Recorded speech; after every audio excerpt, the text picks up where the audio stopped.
Halo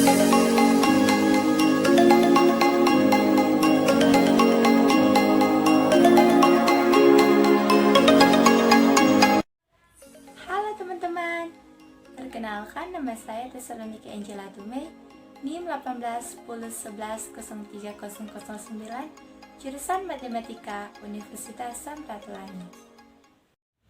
Pada kesempatan kali ini, saya akan membuat video tentang mereview sebuah jurnal. Dan jurnal yang saya ambil yaitu Membangun Model Penyebaran Penyakit Akibat Asap Kebakaran Hutan yang disusun oleh B. Kurniawan, E. Ratiningsih, dan Hajar. Sekarang kita masuk dalam latar belakang penulisan jurnal ini, yaitu karena kebakaran hutan di Indonesia berdampak terhadap berbagai sektor kehidupan, seperti gangguan aktivitas kehidupan sehari-hari, hambatan transportasi, kerusakan ekologis, penurunan pariwisata, dampak politik, ekonomi, dan gangguan kesehatan. WHO memperkirakan sekitar 20 juta orang Indonesia telah dilingkup oleh asap kebakaran hutan yang mengakibatkan berbagai gangguan paru-paru dan sistem. Asap yang timbul dari kebakaran hutan dapat mengganggu kesehatan masyarakat, terutama masyarakat miskin, lanjut usia, ibu hamil, dan anak balita. Hal ini dikarenakan asap kebakaran hutan mengandung bahan kimia, yaitu komponen gas seperti sulfur dioksida SO2, karbon monoksida CO, formaldehid, aklerein, benzen, nitrogen oksida NOx, dan ozon O3. Ada banyak penyakit yang disebabkan oleh kandungan bahan kimia yang terdapat pada asap kebakaran, yaitu infeksi saluran pernafasan akut atau ISPA dan bronkitis. ISPA merupakan salah satu penyebab kematian tersering pada anak di negara berkembang. Diperkirakan pada tahun 2005, kesakitan balita akibat ISPA sebanyak 5 dari 1000 balita. Sekarang kita masuk dalam tujuan penelitian dari jurnal ini. Tujuannya yaitu untuk membahas model matematika dari penyebaran asap kebakaran hutan. Dalam konstruksi model, populasi manusia dibagi menjadi 6 subpopulasi, yaitu subpopulasi manusia rentan atau ST, subpopulasi ekspor atau ET, subpopulasi terinfeksi ISPA atau HT, subpopulasi terinfeksi asma atau AT, subpopulasi terinfeksi bronkitis atau BT, dan subpopulasi sembuh atau RT. Model yang dihasilkan tersebut dianalisa kestabilannya di setiap titik kritis dengan metode Routh-Hurwitz. Sekarang kita masuk dalam metode penelitian. Metode penelitian pada jurnal ini yaitu penelitian ini bersifat kajian kualitatif terhadap SPD non-linear dengan menggunakan metode linearisasi. Yang pertama, mencari titik kritis dari SPD yang telah dibangun dengan meninjau persamaan pembangun pada kondisi stagnan. Selanjutnya dievaluasi dengan menggunakan matriks Jacobian. Yang kedua, mencari bilangan reproduksi dasar dengan next generation matrix. Yang ketiga, menganalisis kestabilan dengan cara melihat tanda akar-akar polinomial, karakteristik dari matriks Jacobian yang telah dievaluasi. Pada titik kritis, karena polinomial karakteristik dari matriks Jacobian yang telah diperoleh berderajat tinggi, maka digunakan bantuan kriteria Routh-Hurwitz untuk mempermudahnya. Yang keempat, yaitu melakukan simulasi untuk memasukkan nilai-nilai parameter yang telah ditentukan ke dalam SPD. Sekarang kita masuk dalam hasil penelitian. Yang pertama, kita menentukan model matematika penyebaran penyakit akibat asap kebakaran hutan. Konstruksi model yang menggambarkan penyebaran penyakit akibat asap kebakaran hutan pada populasi manusia dapat digambarkan sebagai berikut. Kita bisa melihat dari gambar tersebut.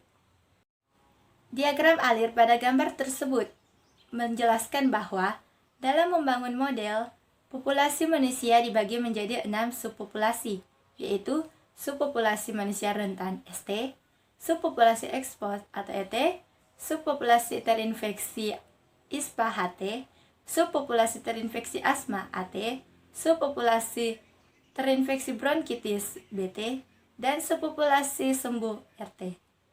Model matematika dibangun dalam bentuk sistem persamaan diferensial atau SPD tak linear sebagai berikut. Kita bisa melihat dari persamaan 1 sampai ke persamaan yang ke-6. Selanjutnya yang kedua yaitu menentukan titik kritis. Titik kritis diperoleh dengan memandang persamaan 1 sampai yang ke-6 dari persamaan yang di slide sebelumnya dalam keadaan stagnan atau tidak terdapat perubahan dalam populasi sebagai berikut. DS per DT sama dengan 0, DE per DT sama dengan 0, DA per DT sama dengan 0, DB per DT sama dengan 0, dan DR per DT sama dengan 0. Sehingga diperoleh dua titik kritis. Titik kritis yang pertama, yang menyatakan populasi bebas penyakit, yang diekspresikan sebagai T1, alpha per nu, 0,0,0,0,0,0. Titik kritis yang kedua menyatakan keendemikan penyakit akibat asap kebakaran hutan, diekspresikan sebagai T2, S bintang, E bintang, H bintang, A bintang, B bintang, dan R bintang, dan diketahui sebagai berikut untuk S bintangnya, E bintangnya, H bintangnya, A bintangnya, B bintangnya, dan R bintangnya. Selanjutnya yang ketiga yaitu menentukan bilangan reproduksi dasar. Bilangan reproduksi dasar didapatkan dengan membangun matriks yang menunjukkan rata-rata jumlah individu terinfeksi baru dengan metode next generation. Untuk matriks Fx dan Vx-nya kita bisa lihat sebagai berikut ini. Kemudian dibangun matriks Tx dan Ex, yaitu matriks Jacobian dari Fx dan Vx, yang dievaluasi di titik kritis bebas asap kebakaran hutan T1, yaitu X-nya kita bisa lihat dan EX-nya kita bisa lihat. Next generation didapatkan dari perkalian dari TX dengan inverse dari EX sebagai berikut. Kita bisa lihat matriks di bawah ini, di mana X, Y, dan Z kita peroleh sebagai berikut. Kita bisa lihat di dalam slide.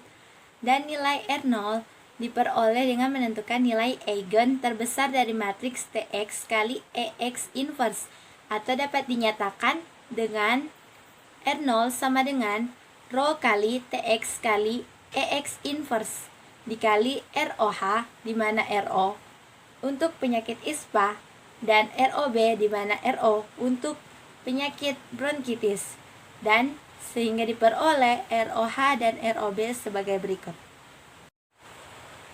Keempat, yaitu analisis kestabilan. Titik kritis pertama atau T1 menggambarkan keadaan bebas penyakit akibat asap kebakaran hutan. Kestabilan dari titik kritis tersebut ditentukan berdasarkan nilai eigen dari matriks Jacobian yang diperoleh dari persamaan 1 sampai persamaan 6 yang di slide sebelumnya. Mengingat T1 bukan titik kritis 0, dilakukan transformasi koordinat sedemikian hingga T1 menjadi titik kritis 0. Evaluasi matriks Jacobian di titik 0,0,0,0,0,0 memberikan persamaan karakteristik dalam lambda sebagai berikut. Persamaan karakteristik tersebut memberikan nilai eigen untuk lambda 1, lambda 2, dan lambda 3 bernilai negatif, dan untuk lambda yang keempat dia akan bernilai negatif apabila ROB-nya kurang dari 1. Sehingga diperoleh tabel Roth-Horowitz untuk persamaan tersebut adalah sebagai berikut. Kita bisa melihatnya dalam tabel 1 dengan diketahui untuk A0, A1, dan A2-nya. Nilai mu lebih dari 0 memberi jaminan bagi A0 lebih dari 0 dan A1 lebih dari 0. Dipenuhi karena kita bisa lihat pada slide, situ ada alfa, beta 1, beta 2, rho 1, rho 2, gamma 1, gamma 2, delta 1, delta 2, nu, V1, V2, V3. Dan pi lebih dari sama dengan 0, sedangkan alfa 2 lebih dari 0 dipenuhi bila kita bisa lihat di slide ini yang memberikan ROH-nya itu kurang dari 1. Disimpulkan bahwa T1 akan stabil asimptotik lokal jika ROB-nya kurang dari 1, ROH-nya kurang dari 1. Hal ini mengindikasikan kondisi populasi yang bebas dari penyakit akibat asap kebakaran hutan. Titik kritis kedua menggambarkan keendemikan penyakit yang diekspresikan sebagai T2. Kestabilan titik kritis tersebut dianalisis dengan matriks Jacobian. Mengingat T2 bukan titik kritis 0, dilakukan transformasi koordinat sedemikian hingga T2 menjadi titik kritis 0. Evaluasi matriks Jacobian di titik 0,0,0,0,0,0 memberikan persamaan karakteristik dalam lambda sebagai berikut. Persamaan karakteristik tersebut memberikan nilai eigen lambda 1 bernilai negatif. Dan untuk nilai-nilai eigen dari lambda 2, lambda 3, dan lambda 4 yang diperoleh dari polinomial berderajat 3 dianalisis dengan tabel Routh-Horowitz. Sebagai berikut, kita bisa lihat pada tabel kedua ini. Dengan A0, A1, A2, A3, dan B1-nya diketahui sebagai berikut. Berdasarkan kriteria Routh-Horowitz, titik kritis T2 akan stabil asimptotik lokal jika koefisien persamaan karakteristik bernilai positif. Mengingat A0 lebih dari 0, maka kriteria Routh-Horowitz dipenuhi bila A1 dan B1-nya positif, yaitu A1 bernilai positif dengan syarat ROB lebih dari ROB bintang kurang dari 1, dengan ROB bintang sebagai berikut dan B1 bernilai positif mengingat koefisien-koefisien dari polinomial U positif, maka A1 kali A2 kurang A3 adalah bernilai positif. Sedangkan nilai eigen lainnya yaitu lambda 5 dan lambda 6 yang diperoleh dari polinomial berderajat 2 dianalisa dengan Routh-Horowitz sebagai berikut. Dan ini untuk tabel yang ketiga untuk Routh-Horowitz, kita bisa lihat dengan A4, A5, dan A6-nya diketahui. Karena A4 dan A5 bernilai positif, maka kolom pertama tabel Routh-Horowitz tidak memiliki perubahan tanda jika A6 bernilai positif. Jika beta 1 per beta 2 kurang dari gamma 1 tambah gamma 2 tambah delta 1 tambah V1 per nu tambah V3 tambah delta 2. Yang kelima yaitu simulasi.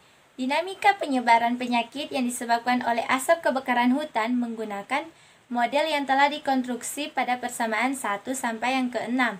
Disimulasikan menggunakan nilai-nilai parameter dan nilai awal untuk tiap populasi yang dinyatakan pada tabel-tabel berikut ini. Kita bisa lihat untuk tabel yang keempat dan tabel yang kelima. Dengan menggunakan perangkat lunak Maple 13 didapatkan dinamika tiap subpopulasi dapat digambarkan sebagai berikut. Kita bisa lihat di situ ada gambar A dan gambar B. Untuk gambar A itu menyatakan subpopulasi manusia rentan T-nya lebih dari sama dengan 0 kurang dari sama dengan 365. Dan untuk yang B itu menyatakan subpopulasi manusia rentan untuk T-nya lebih dari sama dengan 365 kurang dari 150.000. Selanjutnya di sini ada gambar C dan gambar D. Dan untuk gambar C itu dia menunjukkan untuk simulasi kondisi bebas penyakit saat R0 sama dengan 0 kurang dari 1. Dan untuk yang D itu kurva simulasi endemik penyakit saat R0 sama dengan 10.792,67349 lebih dari sama dengan 1 dan T lebih dari 0 kurang dari sama dengan 365. Jadi untuk kesimpulan dari jurnal ini adalah berdasarkan penelitian yang telah dilakukan, diambil kesimpulan sebagai berikut. Dari analisis yang dilakukan di setiap titik kritis, didapatkan syarat kestabilan pada masing-masing titik kritis, yaitu pada T1 stabil jika ROH kurang dari 1 dan ROB kurang dari 1, dengan batas ambang kestabilan yang diekspresikan sebagai berikut. Kita bisa lihat di slide. Dan untuk kondisi endemik T2 akan stabil asimptotik saat ROB lebih dari sama dengan ROB bintang kurang dari 1 dan beta 1 per beta 2 kurang dari gamma 1 tambah gamma 2 tambah delta 1 tambah V1 per nu tambah V3 tambah delta 2. Dengan ROB bintang kita bisa lihat sebagai berikut. Yang kedua, kondisi bebas penyakit yang menggambarkan terbebasnya populasi dari asap kebakaran hutan karena tercapai dalam waktu yang sangat lama, sedangkan kondisi endemik tercapai dalam waktu yang singkat. Hal ini menjelaskan bahwa penyakit akibat asap kebakaran hutan tidak mudah untuk diatasi. Demikianlah hasil dari review jurnal yang saya buat. Kiranya teman-teman sekalian bisa mengerti apa saja yang bisa kita review dalam jurnal-jurnal yang kita baca, dan teman-teman bisa mengetahui bahwa ilmu matematika bisa diterapkan dalam kehidupan sehari-hari. Contohnya pada jurnal ini kita bisa memodelkan suatu kejadian nyata dalam kehidupan kita sehari-hari. Pada jurnal ini saya mengambil penyebaran penyakit akibat asap kebakaran hutan. Sekian dari saya ucapkan banyak terima kasih kepada teman-teman yang telah menonton video saya. Bye-bye!